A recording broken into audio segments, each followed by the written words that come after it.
CCP capitalizes on Greenland controversy to undermine U.S. legitimacy and elevate China. Commentary. The resurgence of the U.S. Greenland controversy has become a centerpiece of Chinese state-sponsored and pro-Chinese Communist Party social media messaging.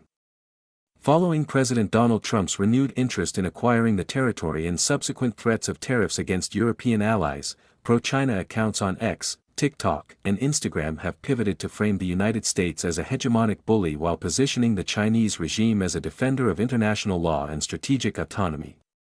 Pro-China social media narratives portray the United States as seeking to dominate Greenland, framing Washington's interest as a display of power rather than a legitimate security or diplomatic concern.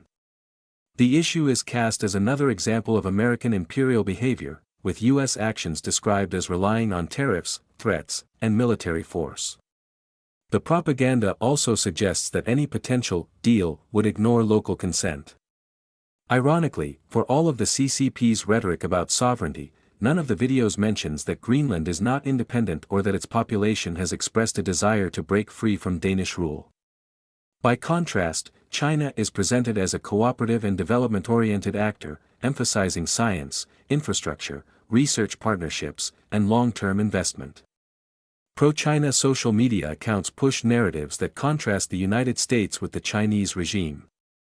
They frequently cite the United Nations Charter and the principle of sovereignty, portraying Washington as a destabilizing force that ignores international norms while Beijing claims adherence to a multilateral world order. The regime's approach is framed as rules-based and respectful, with repeated references to responsible Arctic governance, allowing Beijing to cast itself as a defender of national independence. Across platforms, messaging highlights China's Polar Silk Road as offering win-win outcomes. It suggests that while the United States seeks control of Greenland for military security, China wants a partnership focused on sustainable development and mineral extraction. A major push is directed at European audiences, with state-run outlets such as Global Times and China Daily urging Europe to reduce its security dependence on what they describe as an unpredictable United States. U.S. involvement is depicted as undermining European autonomy and forcing allies into uncomfortable alignments, while China is portrayed as encouraging European independence from Washington and supporting a multipolar order. On X, Chinese diplomatic accounts issue formal rebukes, which are then amplified by bot networks to create the impression of a broad international consensus. Pro-China accounts actively repost criticism of the United States from European leaders, highlighting perceived fractures within NATO and portraying Washington as increasingly isolated. On TikTok, short-form videos juxtapose clips of U.S. military hardware or presidential speeches with footage of Chinese infrastructure projects and Arctic research vessels. Pro-CCP influencers frequently use reaction-style videos and humor to mock U.S. claims that China poses a threat in the Arctic, dismissing American security concerns as exaggerated or paranoid.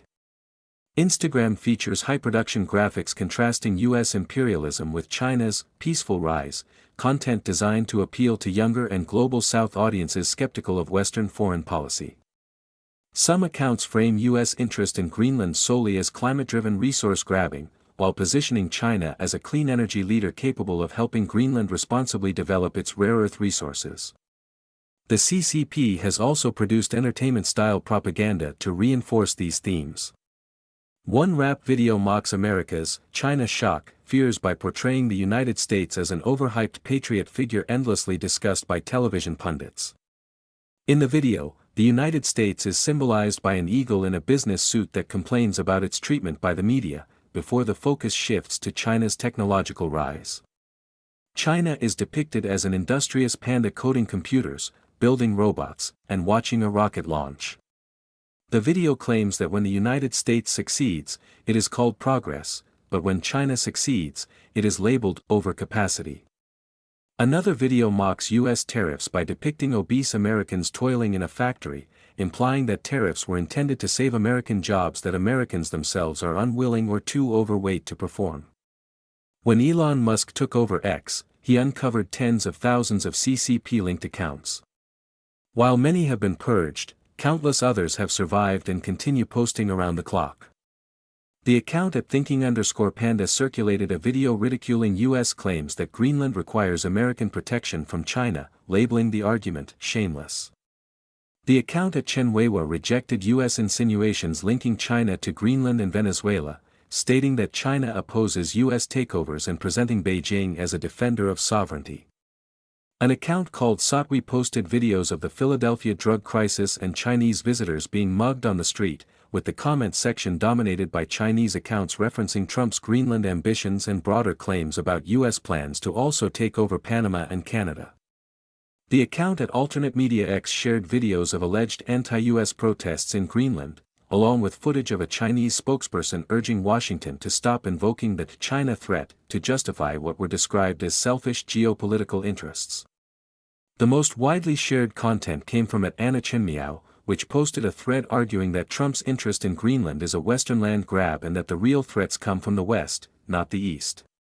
The thread praised China's Belt and Road Initiative as a peaceful, trade-based model of cooperation and unity, drawing high levels of likes and reposts.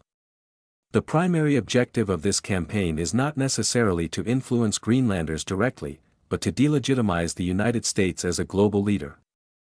While the CCP is likely interested in investing in Greenland and gaining access to its mineral resources, Beijing's real objective is to weaken NATO, isolate Washington, and drive a wedge between the United States and its European allies. From there, the Chinese regime could approach Europe as a friend in time of need, a strategy it has previously pursued in Africa, Asia, and Latin America.